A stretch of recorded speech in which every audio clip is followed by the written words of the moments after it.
So, our next question is for Mark. What tax policy would you implement for businesses or individuals? Where would you place a basic tax exemption if applicable? Uh, I can't even say that I would go with that basic tax exemption. What we need to do, like I said earlier, was reduce the red tape and regulations, remove the carbon taxation, and take us out of the regulated environment that is actually holding back businesses in Ontario. We need to look at that and move quickly to make Ontario a very, very good place to set up business in. Corporate tax rates, remove the taxation on the carbon tax, remove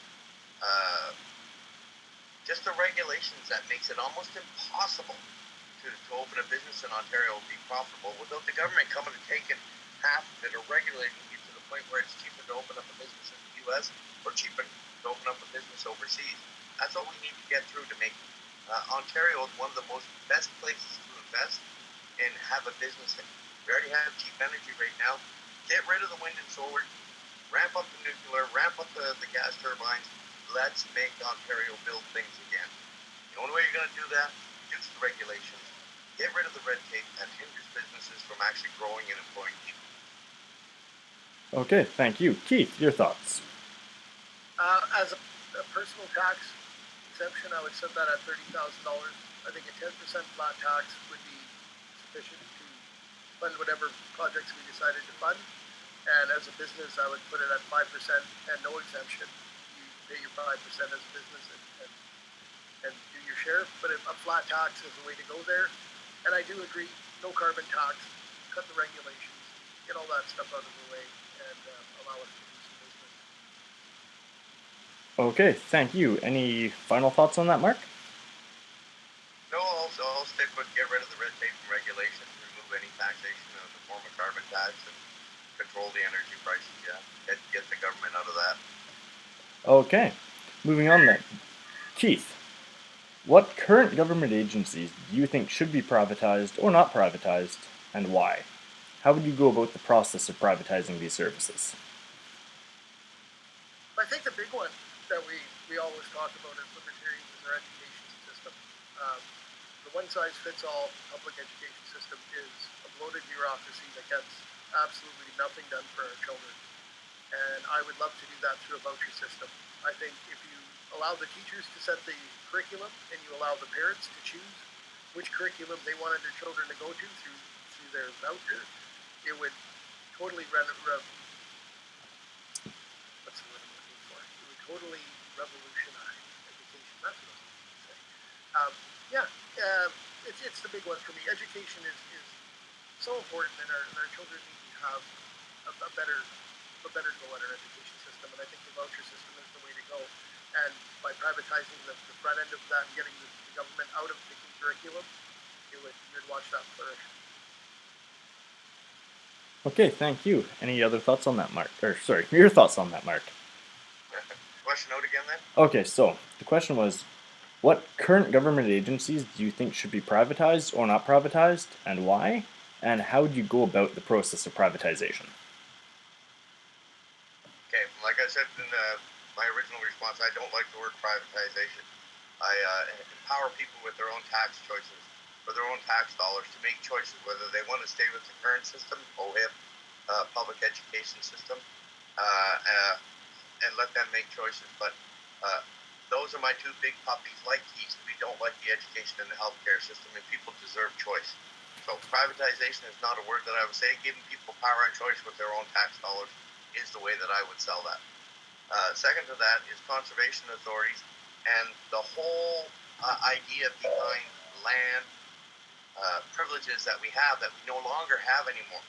Remove any regulations on the Conservation Act, Municipal Authority Act, and put all those regulations. Get the government at the provincial level out of that. And the government only needs to manage what's Crown land. And all of the wealth and transfer of all those services will go back down to the cities and stop taxing them for it. Because one of the problems that we have in this province is that the provincial government taxes us for certain things, either on a gas tax for roads and all that. And what happens is they collect it all at the provincial level, and then they Well, if you have a good council, we're going to give you some money for your LRT project, or for your bus system, or for your roads and highways. Those are things that should be maintained by the cities and municipalities. So if we take that taxation off the provincial level and we put it down to the local constituent level, well, now the people actually have a voice to do that.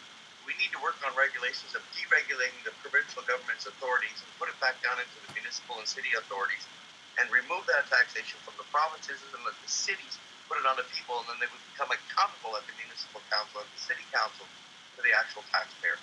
Because right now they're not. They're taking it from one hand and giving it back to the municipalities through the other. And get rid of all those organizations. Not privatize them. Get rid of them. Okay, thank you. Any final thoughts on that, Keith? No, and I totally agree with municipalities should have the power. Um, I say it all the time. Community-based solutions. What's good for Sudbury isn't good for Ottawa. What's good for Ottawa isn't good for Toronto. The Conservation Authority is probably one of the most heinous organizations I've ever seen. They're striking deals in closed doors with developers on land that's environmentally protected now, and the value's down to a third of what it was. And they're selling it off to these builders at a discount because they're getting favors, and it's horrible to see these things happening. We have that happening up here in York Simcoe right now, and the city's actually fighting back. So it's good to see that. But yes, definitely put the power into municipalities' hands. It's the only way to do this. But yeah, privatize is kind of an ugly word. People don't want to hear it. They get scared with it. I agree with that. Okay, thank you. Then our next question is for Mark. As leader, would you have the courage to take a firm and public stance on often unpopular topics like affirmative action, standing up for corporations, or the suggestion that the government can't own natural resources? Well, owning natural resources isn't a provincial responsibility, but for the other two, those are business policies and practices. Should we have legislation for special interest groups? I'm not really sure. It's definitely worth a debate. But really, if you really want to be libertarian and you really want to live yourself, then you need to get government out of the way and stop regulating that to do so. Words and free speech are something, again, federally regulated.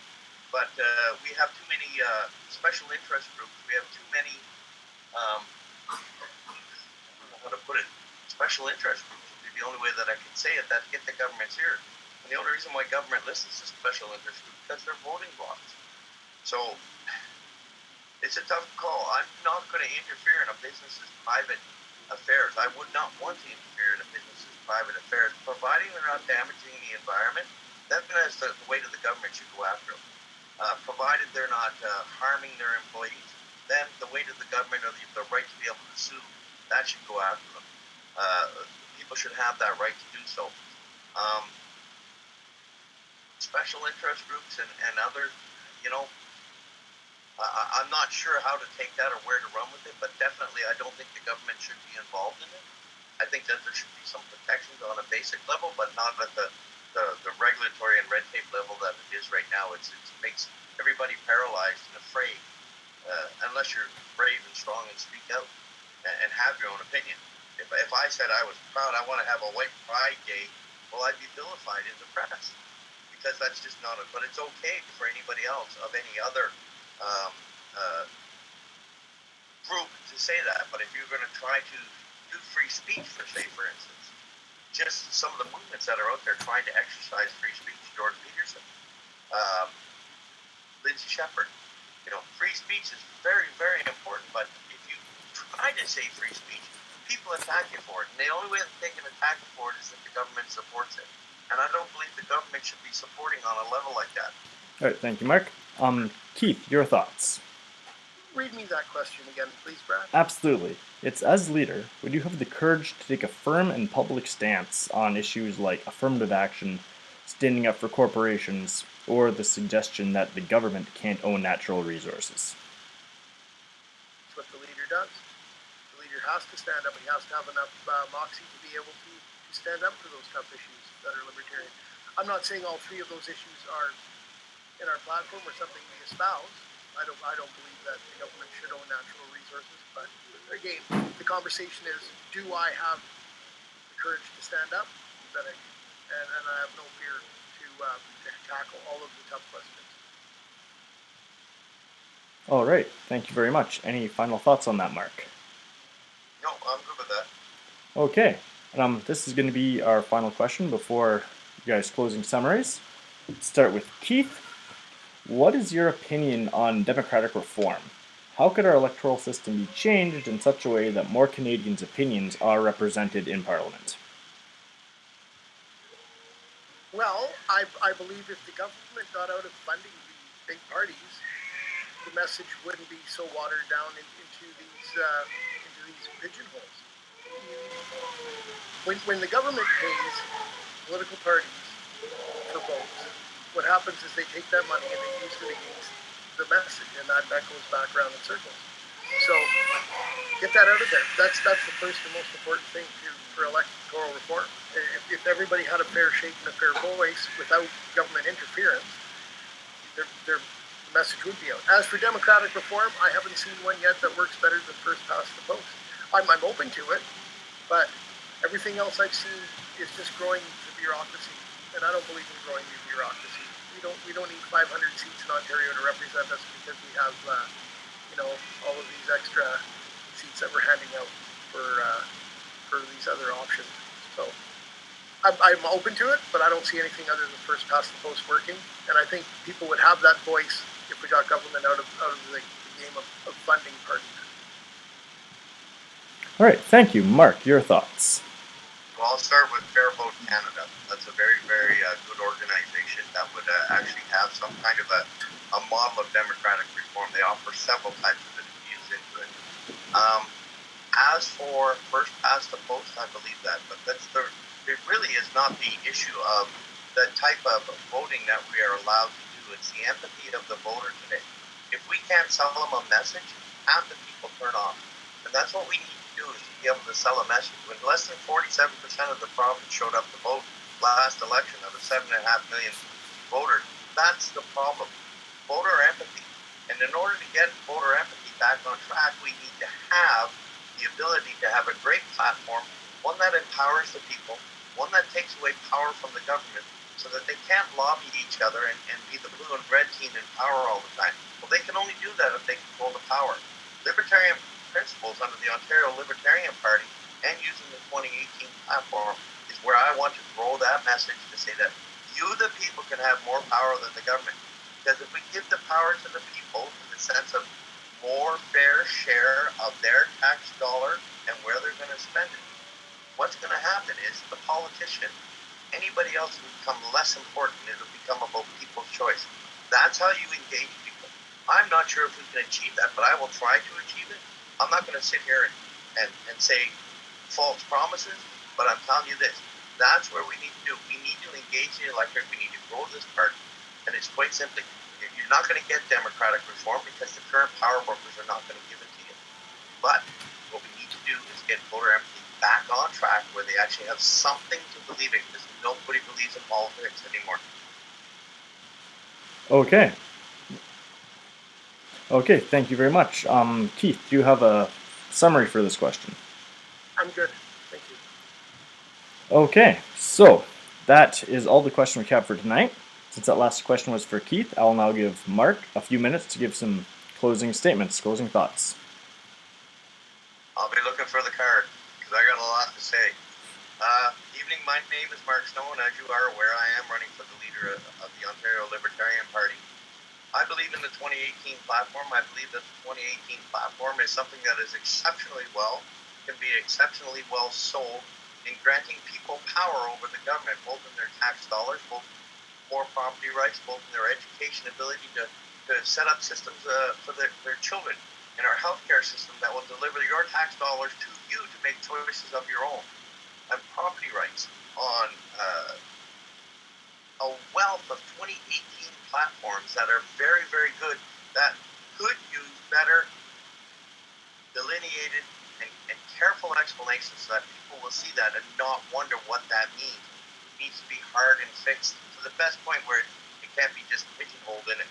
I want to work with the caucus to improve that platform to make it more palatable in the sense of its wording, not in the actual message or each one of the statements in it, but to make it more clear, more linear, more ability to sell, more punchy. And I want to try to do that if I'm elected with leader with the caucus, if they're willing to go that way. I want to try to push that message. So that's the first thing. If I get elected leader, then it's the convention before that to get all the new constitution and bylaws in place. Then for the next 6 months, it's growing that caucus and settling on the platform and pushing that platform out, and then moving towards the EDAs and really developing the second year before the election the whole plan to start reaching out and developing more of a presence in Ontario. Then, like we did in the 2018 election, in 12 months out, start that whole candidate slate thing. But if we don't grow the message and we don't fix the platform in the areas that need to be more clear, then we cannot possibly succeed without getting that message out afterwards. So go through the election process, the bylaw constitution, get the platform in place. They're pushing that platform right off the bat, start social mediaing it right out there, get out there speaking about it. Then after that, we'll work on that, developing the party funds for the election coming into 2022. And then in the last 12 months, go ahead and try to get that full slate, do our best to do it. And if we get EDAs in before then and after that, that's fine. Well, we'll do that too. But I really think it's important to grow that message. Thank you. All right, thank you very much, Mark. Keith. We can do better. We as a party have the ability now to either succeed or fail again, and it's cycle with the Libertarian Party. We grow a little bit, we get to that precipice, and we can either succeed or fail. And we always reset, and we need to not reset this time. I think as the leader, what I can give you is energy, and I can give you spirit and heart. I think what we're lacking is somebody who can connect with the people and somebody who can get out to the communities and shake hands and win those hearts and minds one at a time locally. We need that. I think that is how we're going to succeed moving forward. We're going to set a great team together at this convention, and it's going to be up to you to pick that team. But I think this is our chance to really break through.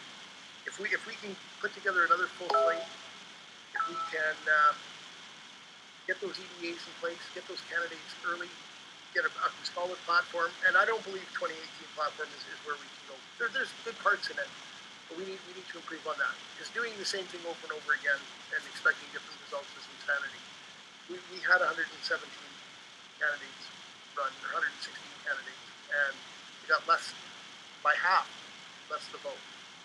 So we need to figure that out. And I really believe that a brand new platform, something that's catchy, something that will appeal to people, will win that over. And I think what I can do for this party is I can put that out. I can put in the work, because libertarians are long in the tooth and they're short in the shoe, and we need to be long in the shoe. We need to start getting out and doing the work.